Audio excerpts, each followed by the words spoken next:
Olá. Hoje a gente vai mergulhar em uma palavra que, olha, usamos o tempo todo. Pequenininha, Qual seria? a palavra mas. 3 letrinhas, né? Só que ela tem um poder na comunicação que é surpreendente. Pode mudar tudo. Ah, sim. O famoso mas. É verdade, ele tem um peso enorme. E para entender melhor isso, a gente está se baseando nos trechos de um artigo, O Poder Oculto do Mas na Comunicação. Especificamente uma parte que fala do poder revelador do uso do mas na argumentação. Tem umas ideias ali que, nossa, fazem a gente pensar. Uhum. Então, ok, a missão aqui é, bom, desempacotar isso, entender como o mas funciona quando a gente argumenta, por que ele impacta tanto e como, às vezes, sem querer, ele acaba revelando o que a pessoa está pensando de verdade. Quase uma ferramenta para a gente entender melhor as intenções, as prioridades, até uns conflitos internos que ficam meio escondidos no que é dito. Uma lupa para comunicação, então. Tipo isso.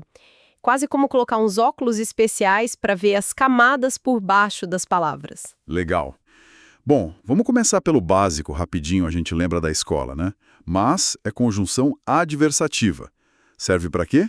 Para ligar ideias opostas, contrastantes. Isso, ela introduz um contraste, uma oposição ou até nega uma parte do que foi dito antes. O artigo até usa aquele exemplo clássico, quero sair, mas está chovendo. Sim, simples. Simples, mas mostra bem, o desejo tá lá, né? Quero sair. Só que a chuva aparece como obstáculo ou ponto contrário.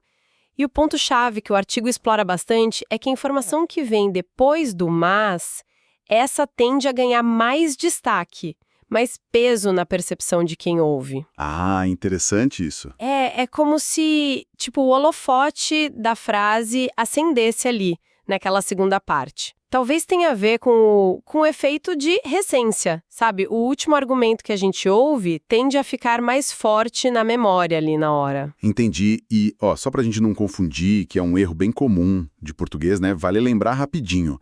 Mas com S é essa conjunção de contraste. Certo. E mais com IS, advérbio, indica intensidade, quantidade. A pronúncia é quase igual, a escrita parecida, mas o uso Totalmente diferente. totalmente. E o nosso foco hoje é esse mas com S, o que conecta ideias em conflito. Perfeito. Agora, como é que isso funciona na prática, no dia a dia? O texto que a gente leu traz uma história, nossa, muito boa para ilustrar. Aconteceu lá no X, o antigo Twitter. Ah, eu lembro dessa parte. Era sobre um vídeo, né? Isso, um vídeo bem pesado, de uma agressão a um taxista. E o motivo, pelo que parece, era uma taxa de bagagem. Tipo, muito pequeno. O artigo fala num valor tipo R$ 2. R$ 2. Nossa. Pois é. Aí a pessoa que postou o vídeo escreveu algo mais ou menos assim. Eu discordo que a pessoa tenha agredido a outra, mas o motorista foi querer cobrar R$ 2 a mais. Veja bem, a intenção declarada era condenar a violência. Começou com um discordo. Sim, começou bem, teoricamente. Só que aí, Aí é que a coisa fica fascinante. e complicada. Porque essa estrutura, né, com um mas vindo antes da justificativa da cobrança, acabou gerando uma reação enorme, muitas críticas. Como assim? Para muita gente que leu, a frase soou como se a cobrança dos R$ 2, por vir depois do mas, virasse o ponto principal. Quase uma desculpa, uma razão compreensível para a agressão ter acontecido, sabe? Eu totalmente. Totalmente. Aquela discordância inicial, o discordo que tem agredido, perdeu força. Foi quase anulada pelo que veio depois. E o mais doido é que o autor da postagem, segundo o artigo, ficou chocado com a reação. Não entendeu como a mensagem dele foi pega de um jeito tão oposto ao que ele queria dizer. Caramba, é um exemplo muito forte de como a estrutura não é só enfeite, né? Ela direciona a interpretação. Exatamente, não é neutra de jeito nenhum. O artigo até sugere uma forma de consertar isso, de alinhar a frase com a intenção original. Seria inverter a ordem. Como ficaria? Ficaria tipo, o motorista cobrou R$ 2 a mais, mas agredir por isso é completamente errado. Olha como muda. Nossa, muda muito. Nessa versão, a cobrança virou contexto, a informação secundária, E a condenação da violência por vir depois do mais, aí sim ganha toda a força, todo o peso. Fica claro que é inaceitável. Faz muito mais sentido com a intenção que ele dizia ter. Com certeza. Essa inversão já resolveria bastante. E o artigo ainda dá outra ideia, talvez até mais direta, né? Para evitar qualquer ruído, principalmente em assunto delicado assim, que seria simplesmente tirar o mais. Ah, tipo, Eliminar estrutura de contraste e só afirmar o ponto central, algo como agredir alguém por conta de R$ 2 é completamente errado. Pronto. Claro, direto, sem margem para interpretação torta que o mais pode mesmo sem querer acabar criando. entendi. Às vezes, para ser claro, o melhor é simplificar mesmo. Exatamente, menos é mais, né? Isso me lembrou uma frase que o artigo menciona, uma citação popular, parece que de uma avó sábia. Qual era? Algo como: o que realmente importa, o que a pessoa quer dizer, é o que vem depois do mas. Não é genial? É genial. A sabedoria popular já tinha sacado isso. É impressionante, com certeza. É incrível como a intuição da língua, né? A sabedoria popular muitas vezes já pega esses fenômenos que depois a gente vai analisar mais formalmente. Essa frase da avó resume, assim, perfeitamente a questão da ênfase depois do mas. Total. E aí a análise vai ficando mais profunda.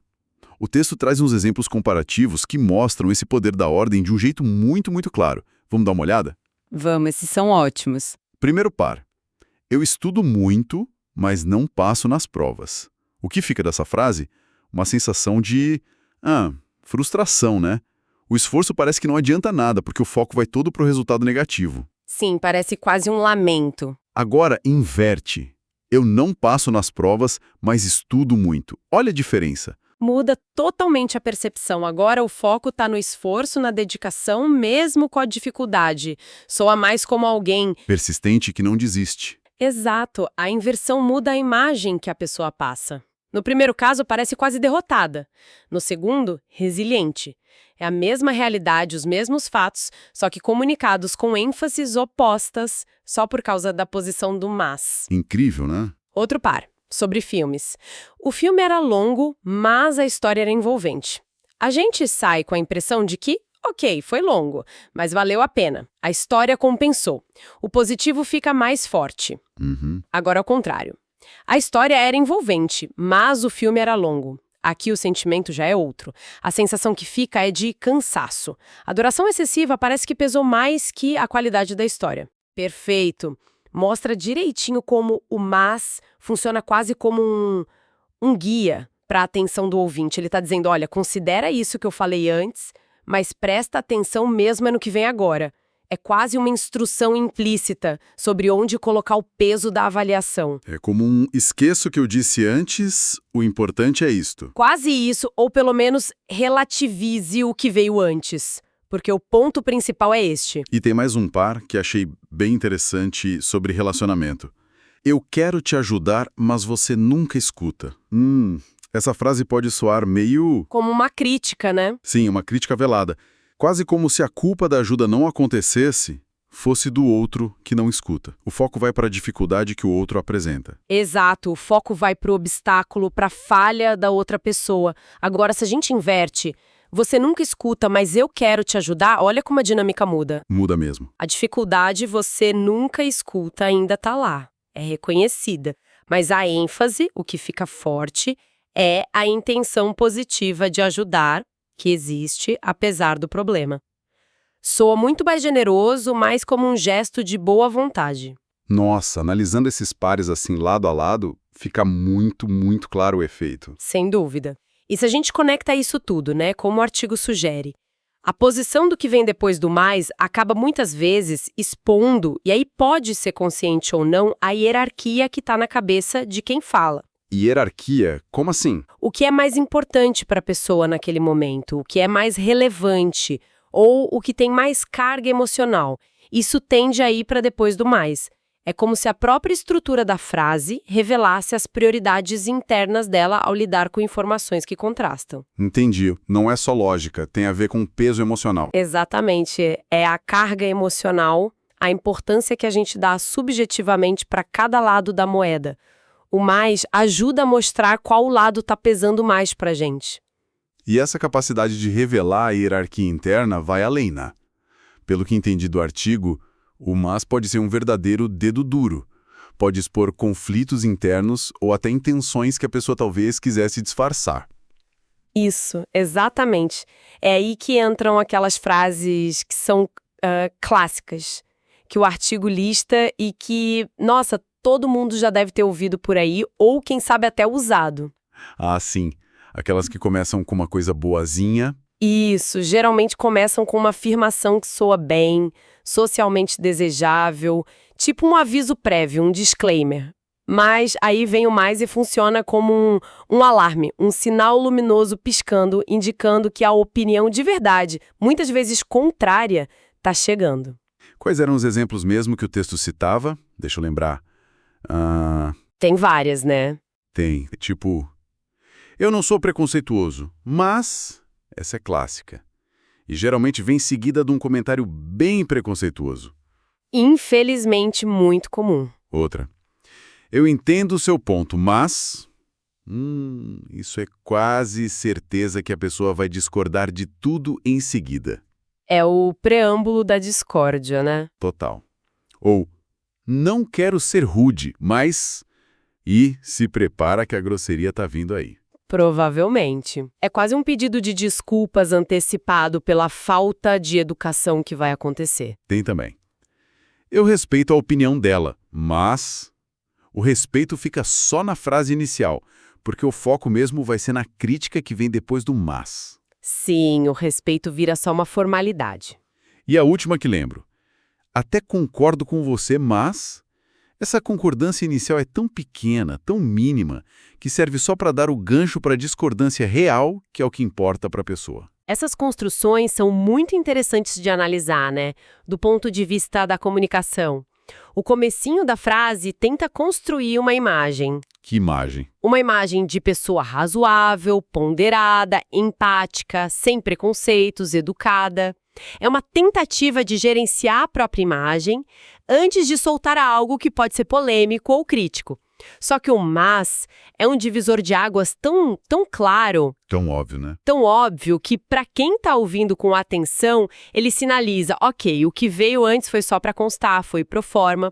O que realmente importa para o falante, o suco da opinião dele, começa agora. E será que as pessoas percebem isso quando usam essas frases? Ou é meio automático? Sei lá. Olha, o artigo não entra muito fundo nessa questão da consciência, né? Mas a gente pode imaginar que varia.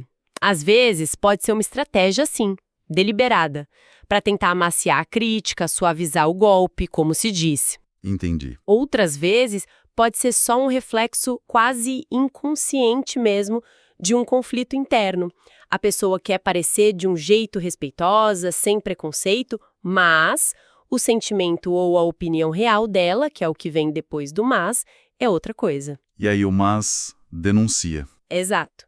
Nesses casos, o mas expõe essa tensão interna. Ele revela não só a opinião principal, mas às vezes revela também a tentativa, muitas vezes frustrada, de mascarar essa opinião ou de tentar conciliar ela com uma imagem que a pessoa quer ter de si mesma. Isso levanta uma questão bem importante sobre como a gente usa a linguagem. E, claro, como a gente interpreta o que os outros dizem, né? Com certeza. E desenvolver essa sensibilidade para o mas não é só para a gente ficar decifrando os outros, não. Serve muito para aumentar a nossa própria autoconsciência na comunicação. Como assim? Será que a gente está usando essas construções? E se a gente está usando porque a gente está tentando genuinamente ponderar dois lados de uma questão? Ou está só usando um preâmbulo educado para a nossa opinião real que vem depois? A gente está tentando suavizar uma crítica que precisa ser feita? Ou está sendo talvez um pouco passivo-agressivo? Boas perguntas. Pois é. Prestar atenção no nosso próprio uso do mas pode ser um exercício bem interessante de autoanálise, sabe? Faz sentido. Então, resumindo tudo isso, né, qual a grande mensagem que a gente tira dessa análise toda? É que a posição do mas, nossa, tá longe de ser só um detalhezinho gramatical. Longe mesmo. Ela tem o poder de direcionar a atenção, de moldar como a mensagem é recebida e de um jeito muito revelador mesmo, de expor querendo a pessoa ou não aquilo que está como prioridade na mente dela na hora de falar ou escrever. Uma palavrinha de nada, mas com um impacto gigante na comunicação. Exatamente. Resumiu perfeitamente. Uma palavra pequena, mas poderosa. E para a gente fechar, talvez valha deixar uma provocação, uma reflexão para quem está nos ouvindo. Manda. Considerando tudo isso que a gente conversou, né? Como o mas pode sutilmente, ou às vezes nem tão sutilmente assim, revelar prioridades, dar mais força para um argumento em detrimento de outro, e até sinalizar intenções que estão meio disfarçadas ou conflitos internos.